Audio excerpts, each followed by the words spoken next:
और आज मैं आपसे बात करना चाहता हूं कि हो सकता है आपके पास कुछ शिकायतें हों परमेश्वर से।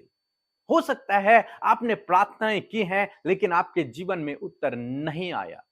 हो सकता है कि आप बहुत उपवास कर रहे हैं, एक अच्छा जीवन व्यतीत कर रहे हैं, उसके बावजूद आप दुखों में हैं, परेशानियों में हैं, निराशाओं में हैं और आपके मन में हो सकता है परमेश्वर के प्रति कुछ शिकायतें हों। जैसा हम लोग देखते हैं मूसा के जीवन में, जब परमेश्वर ने मूसा को चुना और मूसा को भेजा कि तू फिरौन से बातचीत कर और इजरायलियों को वहां से छुड़ा कर लेके आ।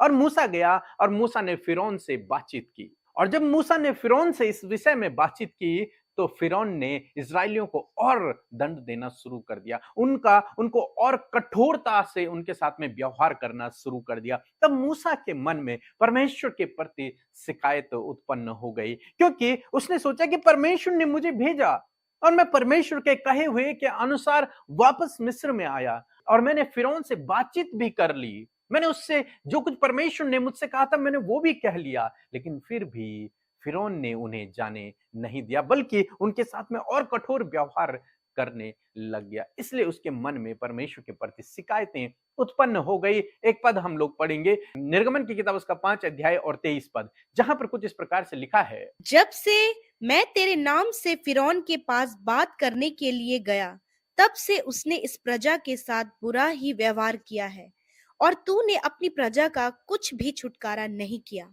आमीन। दोस्तों यहां पर हम लोग देखते हैं, जब मूसा को रिजल्ट नहीं मिला, जैसा परमेश्वर ने कहा था वैसा नहीं हुआ, तो वो परमेश्वर के पास गया और परमेश्वर से शिकायत करने लगा कि प्रभु, तूने मुझे भेजा था फिरौन के पास, मैंने वो सब कुछ किया जो तूने कहा था, लेकिन तूने अपनी प्रजा का छुटकारा नहीं किया।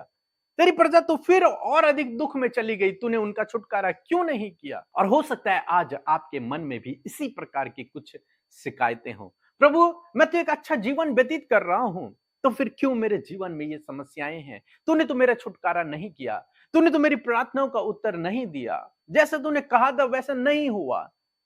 इस प्रकार की हो सकता है आपके मन में भी शिकायतें हों जीवन के अनेक क्षेत्रों को लेकर।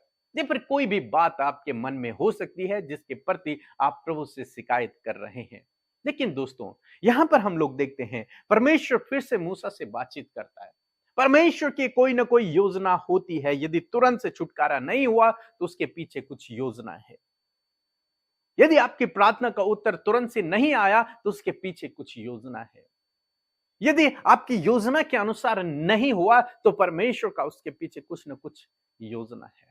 और यहां पर भी हम लोग देखते हैं परमेश्वर की एक विशेष योजना। आगे चलकर परमेश्वर ने एक अद्भुत तरीके से इजरायलियों को मिस्र से निकाला और संपूर्ण रूप से उनका छुटकारा किया। और जब वो बाहर निकले तो आशीषित होकर वो बाहर निकले। और तब परमेश्वर ने मूसा से कुछ इस प्रकार से कहा, निर्गमन किया था उसका 6 अध्याय 6 पद यदि आप पढ़ेंगे तो वहां पर कुछ इस प्रकार से लिखा है। इस कारण तू इस्राएलियों से कह, मैं यहोवा हूँ, और तुमको मिस्रियों के बोझ के नीचे से निकालूंगा और उनके दासत्व से तुम्हें छुड़ाऊंगा। दोस्तों, तब परमेश्वर ने मूसा से कहा कि मैं परमेश्वर यहोवा हूं।